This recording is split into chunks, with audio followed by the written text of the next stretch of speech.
আসসালামু আলাইকুম। আমরা এখন ওয়েবপ্যাকের ডেভেলপমেন্ট সেটআপটা করে ফেলবো। অর্থাৎ আমরা ডেভেলপমেন্ট মোডটা সেটআপ করব আরকি।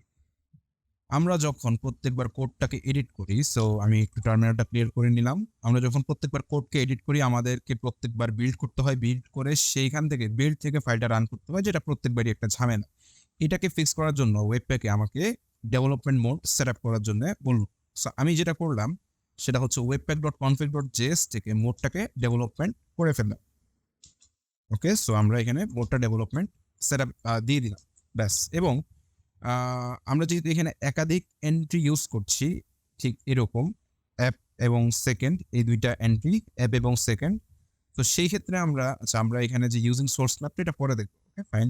সো হ্যাঁ, সেই ক্ষেত্রে আমরা যেটা করতে পারি সেটা হচ্ছে এইখানে optimization run time chunk single এই জিনিসটা দিয়ে দিতে হবে যদি আমরা একাধিক এন্ট্রি ইউজ করি। ওকে, সো এই জিনিসটা এক্স্যাক্টলি কেন আমরা এটা হয়তো পরবর্তী ভিডিওতে এক্সপ্লেন করব, কিন্তু যদি আমরা একাধিক এন্ট্রি ইউজ করি, চোখ বন্ধ করে এই optimization run time chunk single দিয়ে দিব আর। Okay, fine.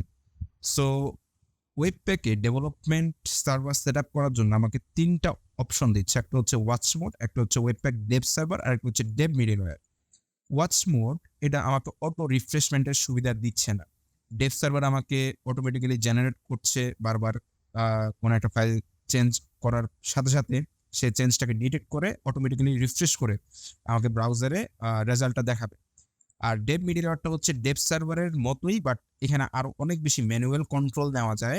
এক্সপ্রেসের মিডলওয়্যারের মাধ্যমে এটাকে সেট আপ করতে হয়, যেটা একটু ঝামেলার বিষয়। ম্যাক্সিমাম টাইমে আমরা ওয়েবপ্যাক ডেভ সার্ভার ইউজ করি। ওকে, সো আমি জাস্ট এখানে ডেভ সার্ভারটাই দেখাচ্ছি, অন্যান্য জিনিসগুলো এক্স্যাক্টলি আমরা খুব একটা ইউজ করি না, সো আমি সেটা দেখাচ্ছি না। বাট এগুলো সেট আপ করা যে খুব কঠিন এরকম না, জাস্ট এখানে দেখলে আমরা বুঝে যাবো। ঠিক আছে, সো আমরা যেটা করব npm ইনস্টল ডেভেলপমেন্ট হিসেবে ওয়েবপ্যাক ডেভ সার্ভারটাকে ইনস্টল করে নিব। এই যে একটা প্যাকেজ, এটা এখানেই জাস্ট আমাকে সাজেস্ট করছে, এই যে এখানেই বলা আছে এটাকে ইনস্টল করার কথা, এবং এটার একটু সেটিংসটা আমাকে দিক করে নিতে হবে, ডেভ সার্ভারের সেটিংস। ওকে, সো আমরা এইখানে জাস্ট এটা দিয়ে দিলাম ডেভ সার্ভার। এখানে একটা ডিস্ট, আমরা বুঝতে পারছি যে আমাদের এখানে যে ডিস্ট ফাইলটা আসবে সেটার কথা এখানে ইন্ডিকেট করা হচ্ছে। এটুকু দিয়ে দিলাম। দেওয়ার পরে এখানে আমরা যদি একটু দেখি, সেটা হচ্ছে যে npm স্টার্ট, সেটা হচ্ছে প্যাকেজ.json এর মধ্যে ওয়েবপ্যাক সার্ভ ইউজ করছে এবং ওপেন ইউজ করছে। ওকে, সো ওপেনটা না দিলেও চলবে, বাট আমরা দিয়ে দিব। ওকে, সার্ভার না, সার্ভ ড্যাশ ওপেন। ওপেন দিলা এটা আমাদের ব্রাউজারে বাই ডিফল্ট ওপেন হয়ে যাবে, আর ওপেন না দিলে ওপেন হবে না। জাস্ট এতটুকুই। আমরা যদি npm স্টার্ট দিয়ে দিই, আমার কিন্তু এখানে ডিস্ট ফোল্ডারটা নেই আপাতত। ওকে, সেটা দিয়ে দিলাম, এটা বাই ডিফল্ট আমাকে ব্রাউজারে ওপেন করে দিবে। এটা আমার বিল্ডটাকে ক্যাশ মেমোরিতে রেখে দিবে। ওকে, সো আমার এখানে এটা ওপেন হয়ে গেল, বাট এখানে কোনো বিল্ড জেনারেট হয়নি। সো আমরা যদি এটাকে একটু চেঞ্জ করি, for example this is a text, এবং এটাকে সেভ করবো, এটা অটোমেটিক্যালি আপডেট নিল এবং আমার এখানেও কিন্তু অটোমেটিক্যালি চেঞ্জটা ডিটেক্ট করলো।